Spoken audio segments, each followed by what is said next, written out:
नमस्कार साथियों।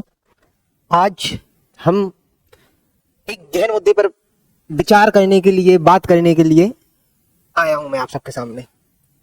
एक ऐसा मुद्दा जो केवल एक राज्य तक ही सीमित रह जा रहा है। हरियाणा में भी एग्जाम हुआ सीईटी का, तो भाई साहब जो पेपर 56 का था वही 57 का था। इन लोगों ने 43 क्वेश्चन एक से डाल दिए। मतलब लोगों के भविष्य के साथ, बच्चों के भविष्य के साथ, मासूम बच्चों के भविष्य के साथ इस तरीके से खिलवाड़ की जा रही है कि पूछो मत।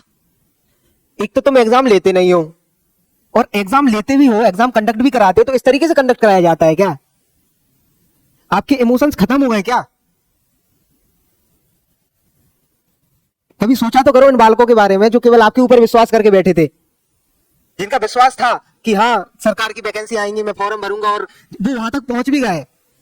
प्री में उन्होंने अच्छा खासा स्कोर किया था, वो आपको उस मेंस के पेपर में बैठ पाए, और आपने क्या किया उनके साथ में? सीधा पूरा का पूरा पेपर उठा के रख दिया। अन्याय है ये, इनजस्टिस है। आप अगर अपने दिल पे हाथ रख के पूछोगे ना, तो वो भी आपको आवाज देगा कि आप गलत कर रहे हो। भूलो मत भाई यार ये। मतलब एक बच्चा जब कंपटीशन की तैयारी करता है तो उसके साथ में कई इमोशंस चल रहे होते हैं। उसके साथ में उसके माता के इमोशंस, उसके पिता के इमोशंस, उसके घर वालों के इमोशंस, हर प्रकार के इमोशंस उसके साथ में जुड़े हुए होते हैं। और जब वो तैयारी के दौरान उसको कितना फ्रस्ट्रेशन होता है, आप क्या समझोगे भाई? आपका तो मन हुआ और सीधा एक पूरा पेपर उठाया एक दिन पहले का और सीधा डाल दिया। 43 क्वेश्चन सेम, 44 क्वेश्चन सेम। ये कहीं का जस्टिस है क्या?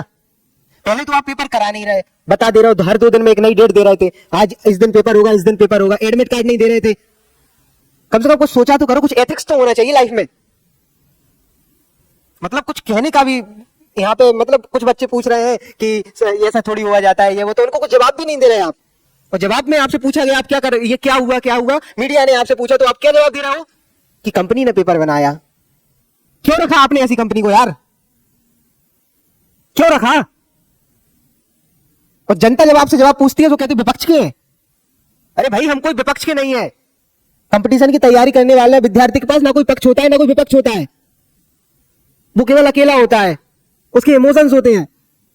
एक विद्यार्थी था हमारे यहीं का, गुरुकुल का, उसकी अपने एज के लास्ट पड़ाव पे चल रहा है। कल उसकी आंखों में आंसू थे, आज जब उसकी आंसर की देखी आपने तो उसकी आंखों में आंसू थे। तो ये आप लोग नहीं समझोगे? क्या पता क्या बना के रखा है पेपर के।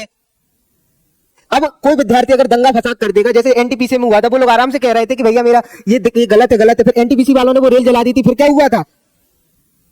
कोई दंगा फसाद कर देगा फिर उसका जिम्मेदार कौन होगा? अब हम लोग कहते हैं विद्यार्थियों से अहिंसा करें, अहिंसा के मार्ग पे चले, अहिंसा के मार्ग पे चले, लेकिन अगर कोई सनकी हुआ, कुछ ग्रुप बन गया ऐसा जो हिंसा कर दी उसने, तो कौन जिम्मेदार होगा इसका? फिर बच्चों के ऊपर दोष डालेंगे। भाई ये गलत है, सरासर गलत है, समझ जाओ आप लोग। और कह रहे हैं कि पेपर दोबारा नहीं लिया जाएगा, तो उनसे पूछो तो एक बार, उनकी इमोशंस को देखो तो एक बार, क्या हो रहा है क्या नहीं हो रहा है। मतलब क्या बताएं, बिल्कुल बचे ही नहीं है। कह रहा यार वो बच्चा कि सर ऐसी ऐसी स्थिति है। अरे सोचो तो भाई आप लोग यार, कुछ कब तक आप चुप बैठे रहोगे?